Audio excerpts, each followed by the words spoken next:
When large jobs require moving massive amounts of snow, get the work done quickly and efficiently with the Western Pile Driver and all-new Pile Driver XL pusher plows, both featuring Trace Edge technology. These pushers scrape down to the pavement with an advanced cutting-edge system that has independent 2-foot sections that move vertically, oscillate, and trip. Get more jobs done faster with the Western Pile Driver lineup of pusher plows. Mike Bott from Frost Solutions, one of the owners of the company.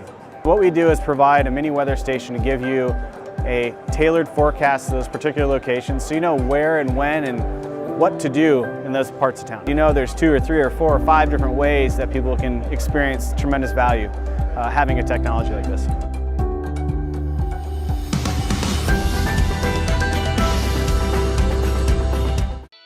Welcome to the Entrepreneurial Journey with your host, Dave Wescott. The Entrepreneurial Journey is a weekly podcast that streams live every Tuesday at 9:15 a.m. Pacific on Dave's YouTube channel and LinkedIn profile. Now here's Dave with this week's episode. Good morning and welcome to the Entrepreneurial Journey. I'm your host, Dave Wescott, and I have with me this morning special guest Adam Linnemann, landscape consultant at The Green Executive. Good morning.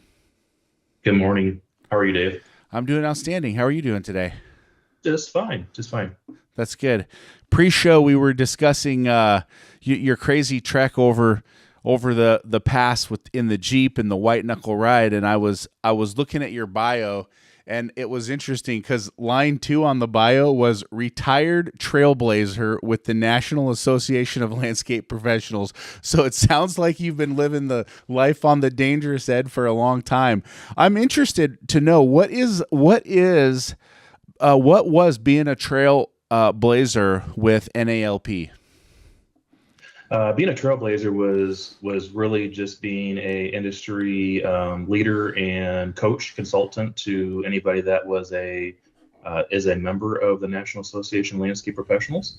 Okay. And it was just, quite honestly, it was a goodwill service offering that I offered because I enjoy helping people.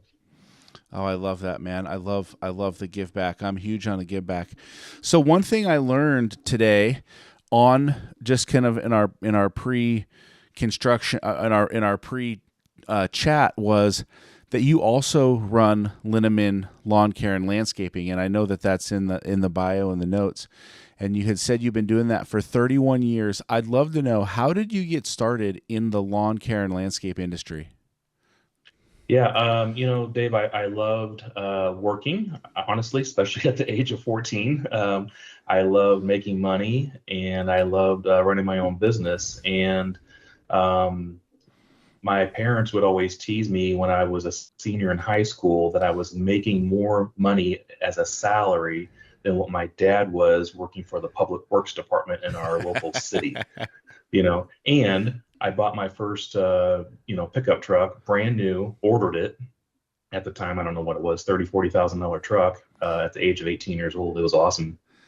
Wow. That's pretty cool. So this entrepreneurial spirit started at a super, super young age. It did. My grandmother, who passed away 3 years ago, was 94. She owned the only full-service gas station in her hometown, and at the age of, I think, in her early 80s, she was still changing tires. Full-service gas station, tire center. So that company was Linnemann Oil Company. So the entrepreneurial spirit started there. My father ran an asphalt sealing business for many years, and I helped out with that. And then I got into the lawn care business and ran that for a while, and also got into law enforcement and did law enforcement part-time as well. Oh, wow. So what a career you've had. It's interesting because on the show, I've probably done at this point, 500 or 600 interviews. And on that time, I've met 4 people who started as entrepreneurs at a very young age. 1 Jack Daly, 2 Mark Moses, 3 Wes Bergman, 4 Karen Kopp, and now number 5, Adam Linnemann. So starting at that young age, having that entrepreneurial journey spirit at that young age is really a powerful thing. And I've noticed that every single person who has done that has been very successful, and you seem to be very successful. When you're in your business, you're in your landscaping business, and you're running this thing and you're building it out. 31 years have gone by, obviously a super long time in business. I think the latest stats I saw was that only 1% of businesses last 25 years. So I'd love to know, what has contributed to that length of time. Why have you been able to last, survive, not quit, not sell out? What has driven you? Is there a secret sauce that you have that has given you that stick-to-itness? That's a great question. I think I don't know if there's any necessarily secret sauce to it, but I can tell you that, so my community is a small community. Yep. My whole county is only 50,000 people, even though we're so close to St. Louis. We're 11 miles from the St. Louis Arch. Okay. But just small hometown business. Once again, I'm heavily involved in a Rotary Club. I'm a Paul Harris Fellow. Members of the chamber. I just really enjoy being in the community and being seen and helping people out. And it's just been one of those things to where it was just kind of natural. I really can't say if there was one particular thing that allowed me to stay in business long enough. Other than the fact of just the grit of wanting to continue to succeed and to provide for family. That's awesome. So 31 years in the landscaping industry. What's one of the toughest things you ever had to battle through? I would say making the tough decision, believe it or not, to get out of mowing. Really? And we just made that decision back in 2022. Okay. So that wasn't that long ago, 3 years ago, right? Yeah. That was grassroots for me. That's how I started. And as I became more educated and understanding, I know a lot of people talk about knowing your numbers, understanding your numbers. Honestly, I didn't know that back 12 years ago, what I should be charging, what my cost, what my break even, what my selling price should be in order to stay sustainable. And when I started realizing that through other coaches and mentors and through softwares that we started subscribing to, that was the aha moment of, you know what, the mowing got me to where I'm at, but as far as for me to be sustainable long term and to have more time and freedom, I needed, me personally, this may not be for everybody, but me personally, I decided to step out of the mowing part of the lawn care and landscaping business. Wow, what a move! So you're in It was business. scary. You're in business like 27 years. Right. Mowing is obviously a big part of all landscaping, and you decide we're out of the mowing business, and so I'm guessing now it's design and build. You do a lot of patios, pavers, pergolas, that sort of thing. Design build, maybe 20% snow, and then still a good portion of turf care. Okay. So that's so fertilization, right? That sort of thing. Okay. So, man, so interesting. So as we move on this journey, somewhere along the lines, you decide to start the Green Executive, a coaching business. How many years have you been running the Green Executive today? So the Green Executive was started in 2017. So where are we at today? 8 years or so. Okay. And honestly, it was a formation of, I'm going to all these different events, industry events, green industry events by other coaches and consultants. I am in peer groups at the time with coaches and consultants, and everything they're teaching, I already know. And I think I can do it better, and I think I can relate more because I'm active in the industry, still sometimes in the trenches, still making the calls, still making the decisions. And for us, while we are a boutique consulting and coaching business, Our core customer really is that customer that's probably somewhere in the $750,000 in revenue to maybe $3 million in revenue range. So you have a huge audience. We do. Yeah, because I mean, there's Yeah. roughly, last time I looked at NALP, I think there was 675,000 landscape companies in the U.S. approximately, and the majority of those are 750 grand and under, from what I remember seeing. could be off slightly there. So you're 23 years in business. You decide to start the Green Executive. Let me ask you this: do you have a coach that you work with today yourself? Not today. Okay. Most recent, actually, which I kind of goes against what my belief is now. I always say if you need a coach, you go to a landscape industry specific coach. Just like if you need a heart doctor, you don't go to your general practitioner, right? But my most recent coach was actually author Randy Pennington, Okay. and I also did some coaching with Larry Wingett. So you still believe in coaching, and you still believe in that today, even though you are also a coach and even though you run a successful landscaping company? Absolutely. It's imperative. A coach gets you so much further ahead faster. I'm a big believer in that. It's interesting because I love the coaching too. And, the interesting thing is that when you're sitting in your own business and you're looking at the problems and the decisions and the issues and the things in front of you, how easy is it to take yourself out of your body that's right here in the moment dealing with the issues, put your coaching hat on, and say to yourself, if I was coaching myself right now, what would I be telling myself to do in this situation? Do you ever find yourself doing that, or how do you look at those issues? It's easier to coach someone else than it is to coach yourself. And quite honestly, that's one of the reasons I think too that, my wife Sarah is involved inside the Green Executive too. And her attitude and personality, we call her the sweet salty.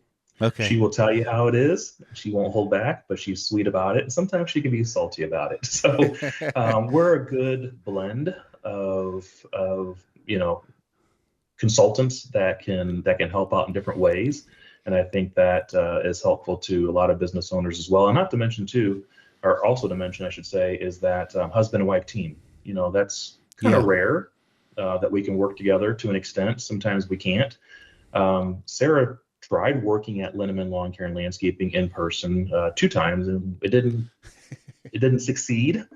And we realized that. We regrouped, we tried it again, it still didn't work out. So she still does work for the landscaping business in a remote type setting. Yeah. So yeah, that's kind of how we play off each other, I guess.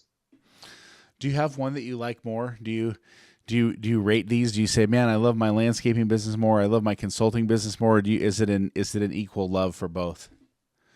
I would say it's probably equal. There's many things I love about both. I think the reason why we got into the consulting business in the first place was it was the start of a retirement plan. My goal is to be retired at the age of 52. I'm 44 now, so I don't have that much further to go.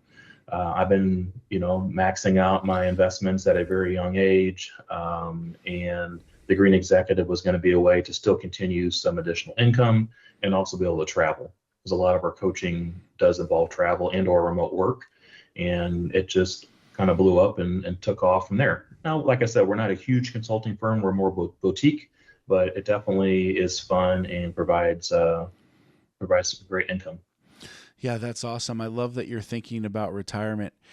So many guys that I see in the green industry, especially, and I can think of so many, get into their 60s, get into their 70s, and they're still working, and they're still out there, dirty hands in the truck, pushing, and you see them age year after year after year, and so many business owners, like it's like they live out of what's in their wallet. Right. Paycheck to paycheck, job to job, even if they've got 20 trucks and 40 guys, and they're still just struggling to even run their business. One of the things I love that I see you talk a lot about online is profit first. How do you know your profit first? And that's always just such an interesting concept to me. When you're working with a new client, how do you get them to see profit first, especially if you're working with somebody who's been in business 50 years and they're Right. getting tired and they're getting burnt out and they're maybe a little salty too. How do you start to open that door? What are the steps that you take?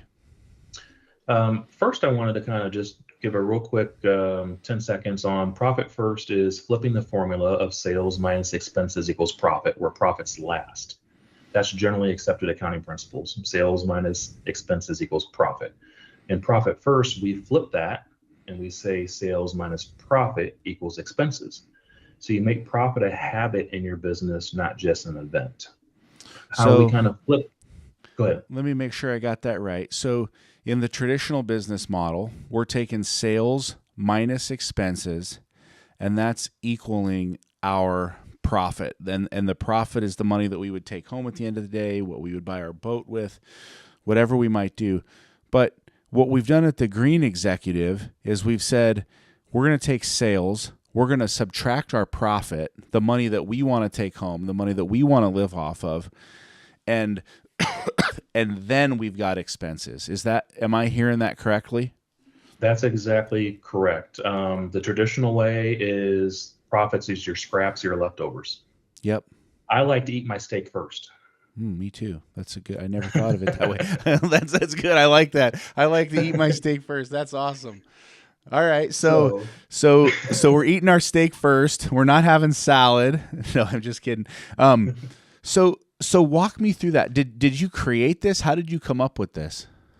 So profit first is actually a concept and book by the author Mike Michalowicz. Okay. And through our coaching, through the early years of our coaching firm, we had a lot of clients, landscaping clients, that were living paycheck to paycheck, and were having a lot of cash flow issues.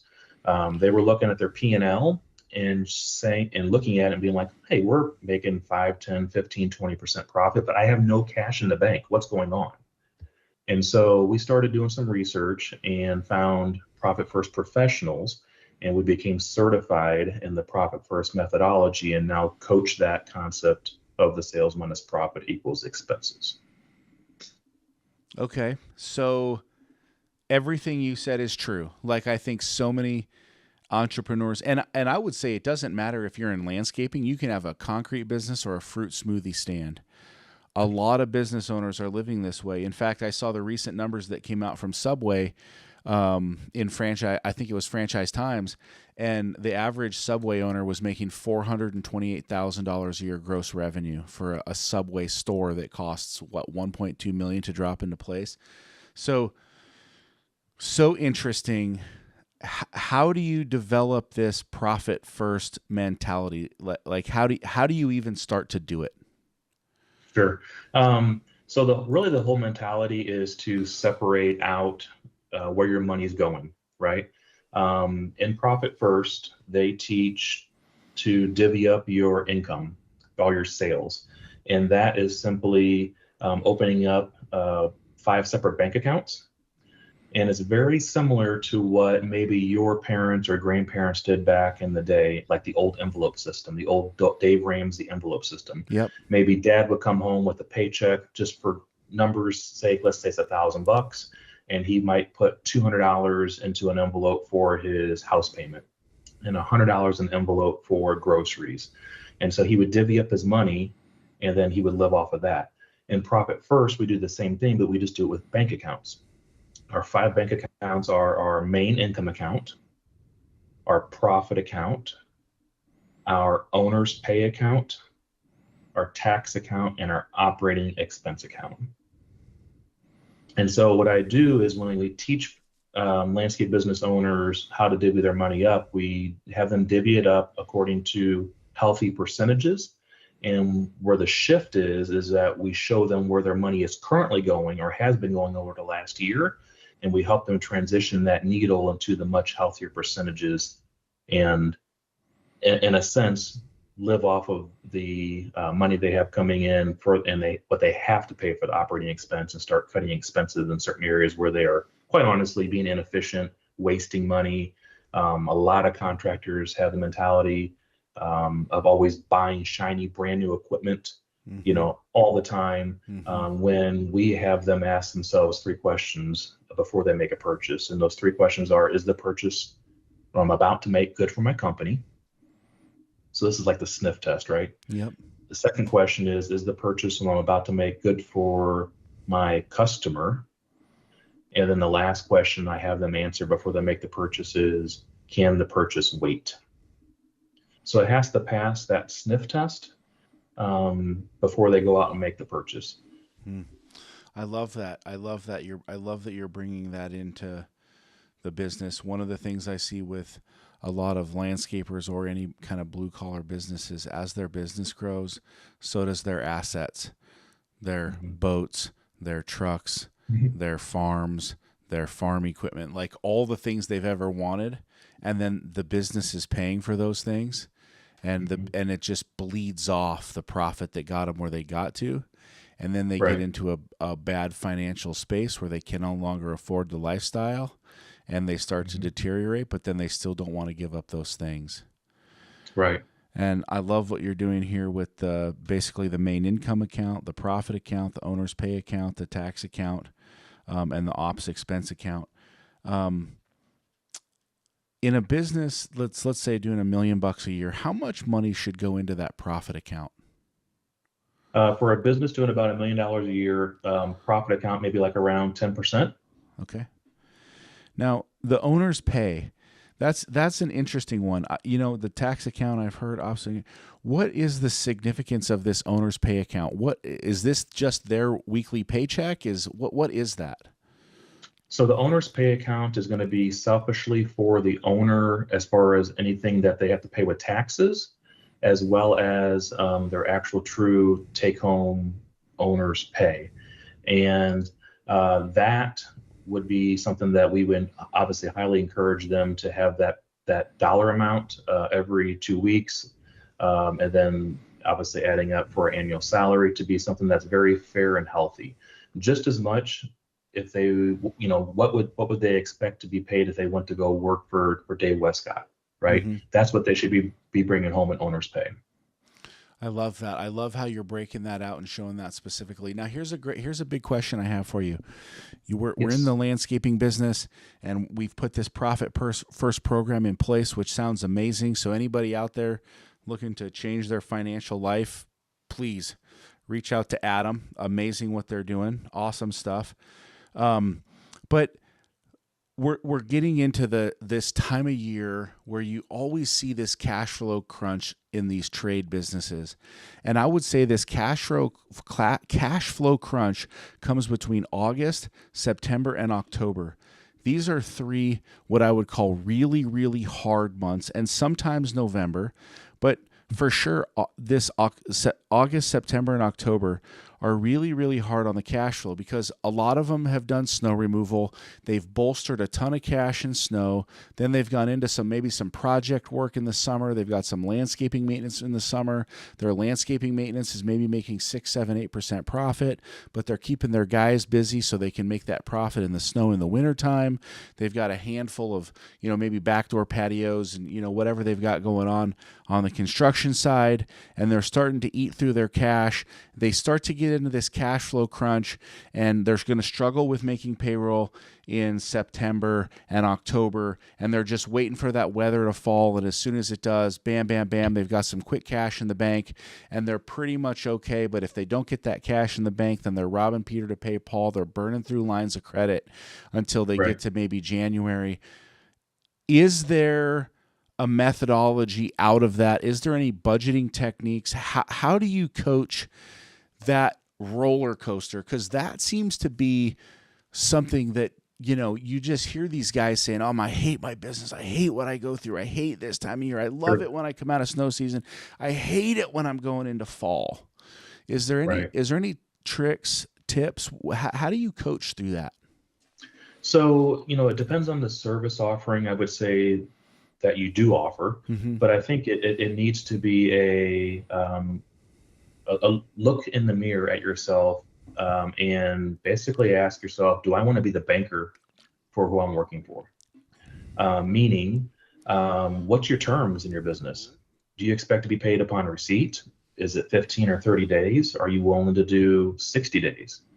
I know a lot of commercial type accounts, they pay sometimes 60 days out. Are you willing to accept that? So I think that needs to be a deciding factor in your business as far as that goes. It's also very, very important for the owner and or whoever is delegated in the business to be taking care of collections, accounts receivables, cash flow, right? Keeping that coming in. And then the last thing I think would be to offer seasonal services to where you can be paid, maybe upfront or 12 months out of the year. For us, when we were mowing, we might start cutting grass in April. We would cut lawns for 4 weeks or a month, and then we would invoice out May 1st, and we give our customers 30 days to pay. Well, we are 60 days in before we even got paid for services we already rendered. Bingo. So what we started doing is we started saying, okay, what's our average amount of cuts here in the St. Louis market area? We're going to now take 32 visits. Just for round numbers, let's say it's $100 a visit. We're going to charge $3,200 a year. And what we did is start breaking it down into 9 equal monthly payments. I think it was March through November. You could do 12 months if you want, but we did 9 equal monthly payments. So we were getting cash up front and moving people over to budget-friendly pricing. Now, we got some pushback on that sometimes, but we were also prepared. And what we did is we explained to the customer that, hey, it's July. Maybe we're only maintaining the property 2 or 3 times in the month of July, but don't forget, we're cutting grass sometimes, and having 5 visits in May or June, or May or in different parts of the year. So we were very upfront about that. And we also explained it, and it was a mindset shift for our customers, but we also explained it. It's like no different than paying your internet bill. Right. Whether you use it or you don't, you're paying the same amount every month. You're just having peace of mind that your property is being taken care of. So that's what we started doing. That's what we coach our clients to have a good mix of ways of billing, if you can, for cash flow stability. That's really smart. I really like the way that you work through that. That's good. Collections, cash flow. When you look at payment terms and you're coaching somebody and they're dealing with 60-day, 90-day payment terms, what is your recommendation on that, on collecting money? Should they be accepting those terms? What's the best practice? I think best practice really would be is looking at your cost, break even, and selling price of the job. If it's a really good profitable job, and you're willing to wait for the money, then I think that's fine. But you have to, once again, have that good mix. We do a little bit of snow in the St. Louis market area. We only average 15 to 18 inches a year down here. But with that said, I know a lot of snow only companies will do a good mix of seasonal versus maybe per push type contracts to help balance that out, to ensure that they're covering their expenses and overhead and so on. I don't think there's anything wrong with accepting those longer terms, but you just have to be willing to get paid that way. You have to also be willing to have your business built to be able to survive to an extent without that payment right away too.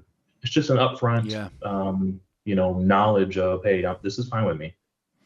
When you come into a business and they reach out, what I've found is that most times when a business is reaching out for some coaching or some support, it's because they're in trouble or they've got a problem that they're facing.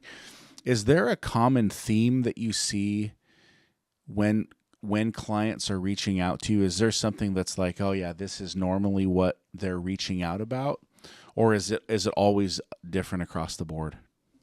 It is somewhat different, but honestly, the thing that they are reaching out the most for is that they are living, it's back to the paycheck to paycheck. Yeah. And they're not paying themselves, the owner, regularly, fairly consistently.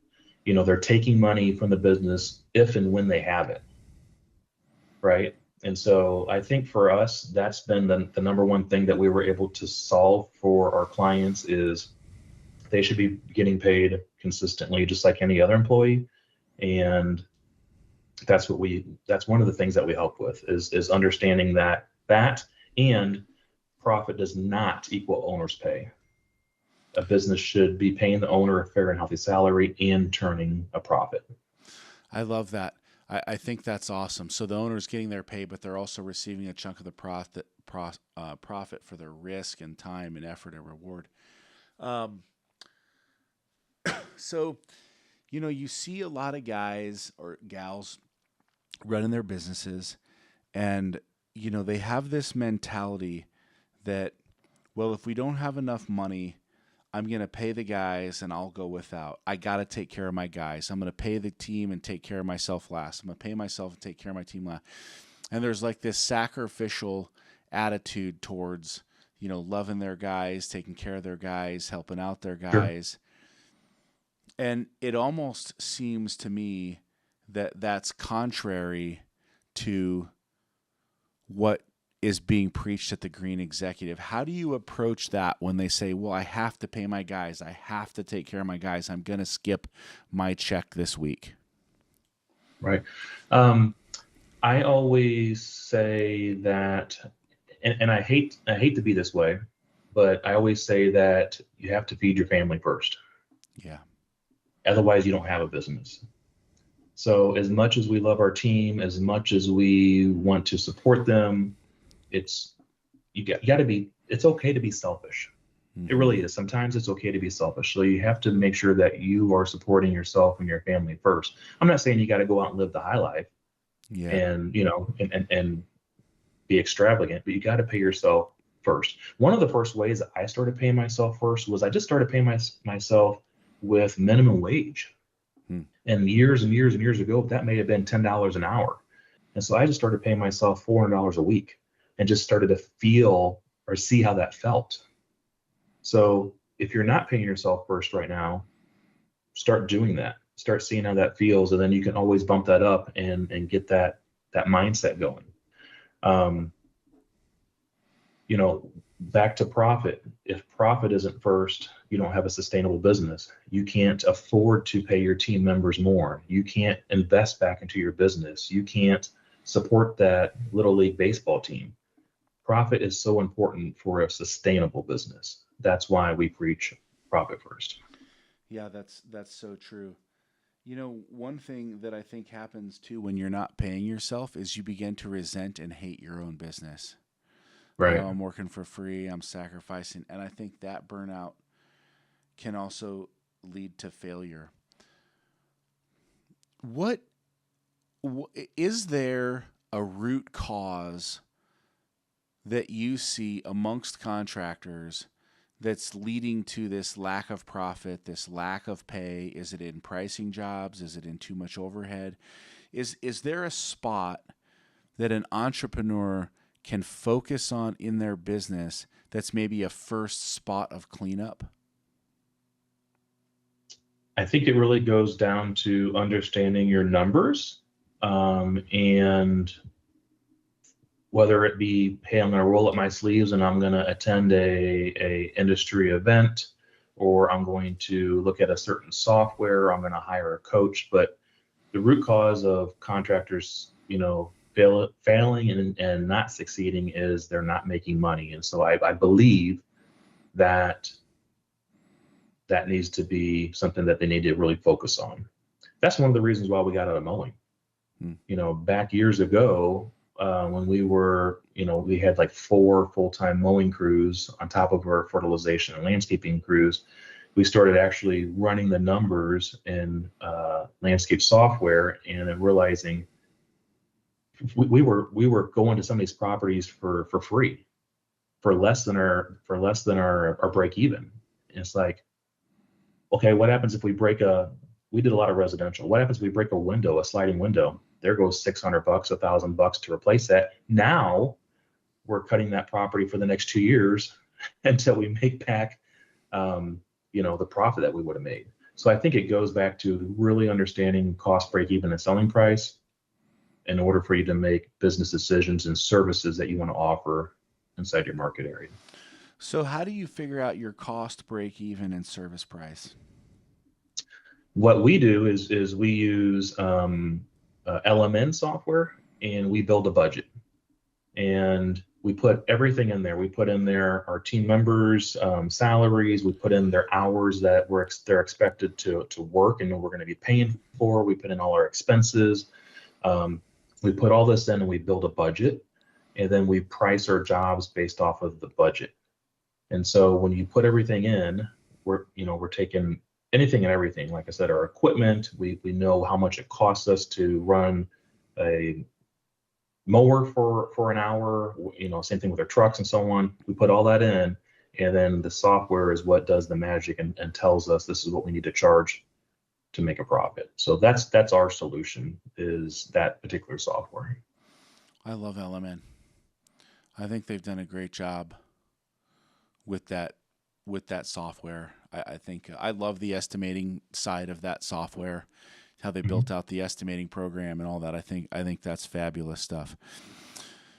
All right. So we've got to some of the root causes. We've talked about some of the issues that these guys run through, and a lot of it comes down to that service costing, that service pricing. Now, if somebody is looking at building this cost break even and service cost, and you're saying LMN, is a great solution for that, sometimes implementing a software can be tough. One of the things that you're doing currently at the Green Executive is you are supporting that implementation. Some of the people on your team are helping contractors do that today. Talk a little bit about how you're supporting that and walking those contractors through really what it is to build those budgets, to implement that LMN software, and why that might be important.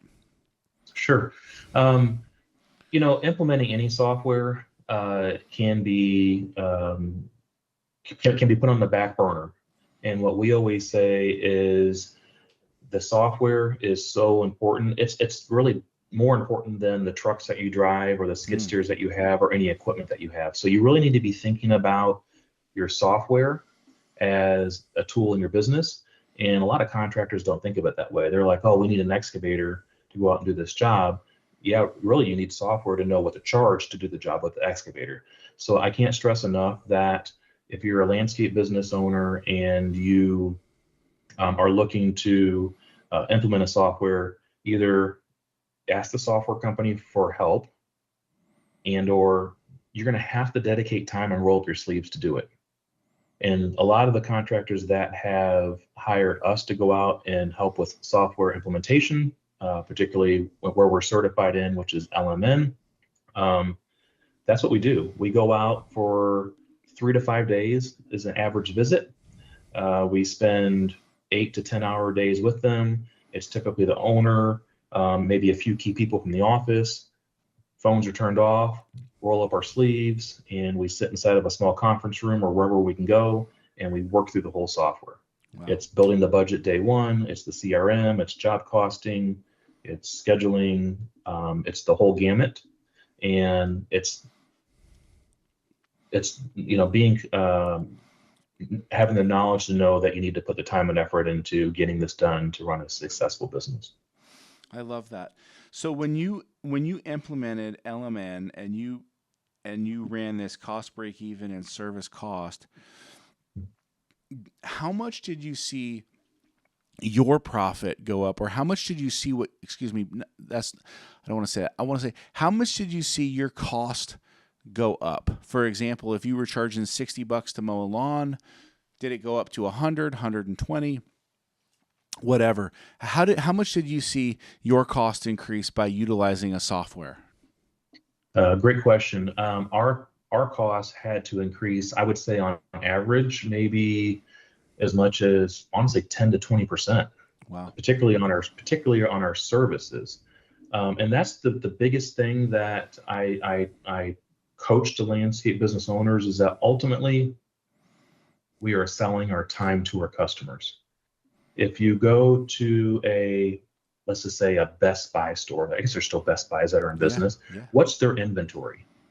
their inventory is going to be, computers. It's going to be maybe appliances. It's going to be video games. How are they protecting that? How are they protecting their inventory? Well, they have maybe a guard in a yellow shirt at the door. They have a barcode system. They have a security camera system. So they're protecting their inventory with all those things. Well, what's a landscape business most valuable assets? It's their time, and that's what they are selling. And so how are we protecting that? We're tracking it. We're estimating with it. The biggest KPI, in my opinion, is tracking actual versus budget hours on jobs. If a job takes a crew of 16 man hours to complete, if you're regularly going over and it's taking you 18 or 19 man hours, what's going on? Probably need to increase your price. Maybe you're inefficient. Maybe your morning rollout's a nightmare, but that's what you're ultimately selling is your time. And I think that's so important to explain to contractors. That is such a great piece. So you're looking at that. Now, I have to imagine when you go into this scenario with the contractor and you sit down with them and you walk them through it, and they have this eye-opening meeting, and it's like, oh my gosh, we're underbidding everything by 20%. And now you go to the sales team or the salesman, or maybe the owner's doing the sales at this point, I don't know, but you're like, hey, you've got to increase your price by 20%. And they're saying, oh, we're already losing jobs because our price is too high. Right. We're not going to sell anything. We're going to go out of business if we raise our price. How do you deal with that objection? How do you talk and coach them through that? That's probably one of the most difficult things that we do. And I explain it as, really, where do you want your company to be at? I mean, do you want to be the $100 million company and typically earning, 1 to 3%? I know years ago, average net income for a landscape business was 3%, according to a study. Yeah. I don't know where it is today. Or do you want to be the company doing $1 million and making 15 or 20%? And that's sometimes a question I post on LinkedIn. Let's keep the number smaller, but would you rather be a $1 million company making 5%? Or would you rather be a $800,000 company making 15% net profit? I kind of get answers both ways, depending on what your goal is. But have you ever heard the story of the Mexican fisherman? No, I have not. You need to read that. It's a 3-minute read. It's awesome. But, and I sometimes botch how I explain this, but basically there is a Mexican fisherman at a shoreline, and he gets approached by a corporate leader, and he says, hey, do you want to grow your business? We can grow it, and we can eventually end up, getting you from the smaller fishing boat to this big yacht, and you can catch so much more fish and so on. And the long story short is the ending of the story is it kind of comes out either which way as far as what the fisherman actually wants, and that is time. It's being able to go out and fish, make a little bit of money, still be home at 2:00 in the afternoon for his afternoon siesta, and spend time with his family. Yeah. And so necessarily bigger isn't always better. And that's kind of the gist of the Mexican fisherman. I love the bigger isn't better philosophy, because being in business around the same amount of time that you've been is, I don't want to conquer the world. I want a business that gives me a good life, that gives me time with the family, and that doesn't just, destroy me on a daily basis. I want more of a lifestyle business. Right. And I think today that's what's important to me. Like, I don't know that I care about being the biggest lawn maintenance, snow removal. Like, I don't care about any of that. I just care about living the best life I can. That leads me to my next question. And as we start to wind this down, I've only got a few more questions. You've been so gracious with your time, and I've learned so much from you. I mean, look at that page of notes. It's crazy what I've learned from you today. Just, wow. Talk about your core values and how those have helped shape the way that you approach business leadership and the way that you've grown and scaled your businesses? I think one of the biggest core values that I have is accountability. I got asked yesterday, hey, do I want to continue doing a podcast that I've been doing? And to be honest, it's one that I stopped doing about 6 months ago because I was so busy. Being accountable is super important to me. If I say I'm going to do something, I'm going to do it. If I get asked to do something and don't have the time, I just am honest and upfront about it. So that's probably one of my biggest core values. And timeliness. I think it's important, for any business owner to be early to events and running a timely business. Once again, time is money, and that I treat that as a personal value also.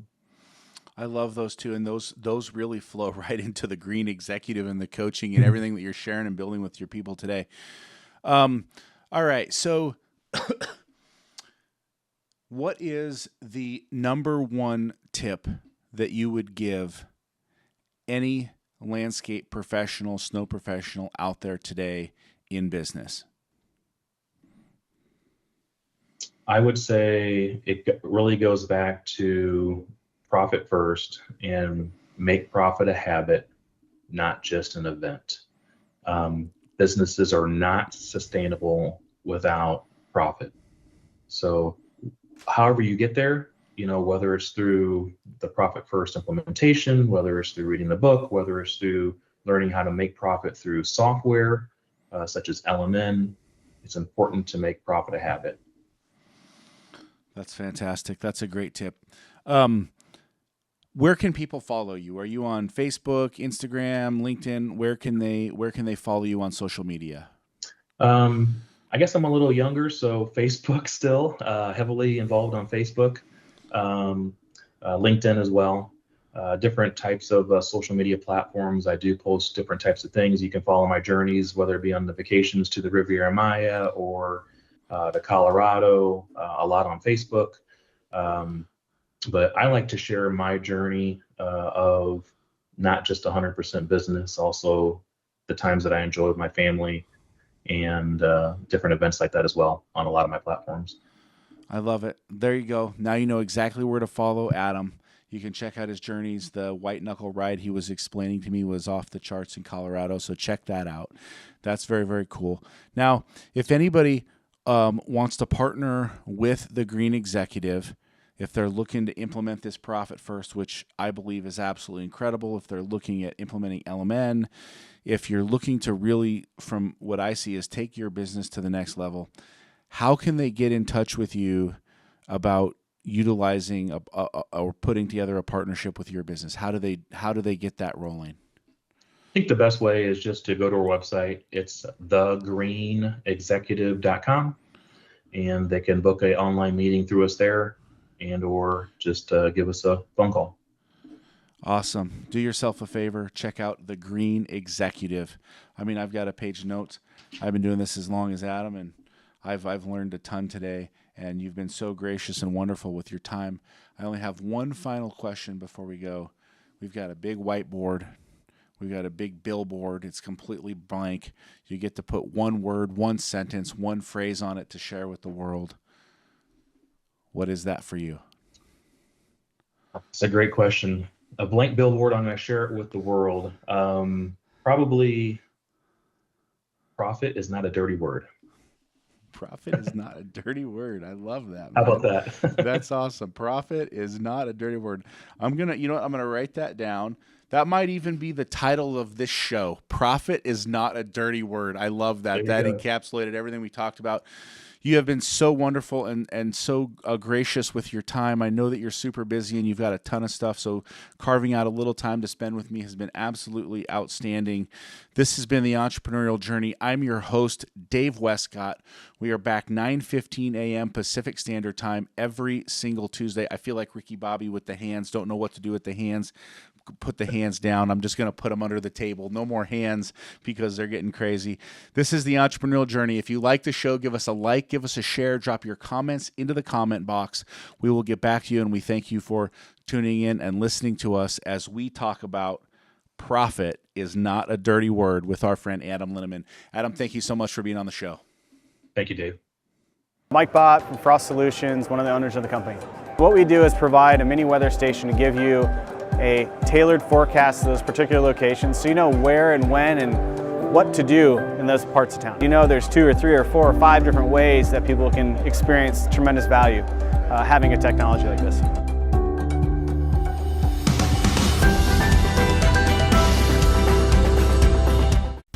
Introducing the all-new Western Enforcer V-Plow. Engineered with all the features, efficiency, and performance of full-size Western V-Plows, built specifically for your half-ton truck. For more information, visit westernplows.com.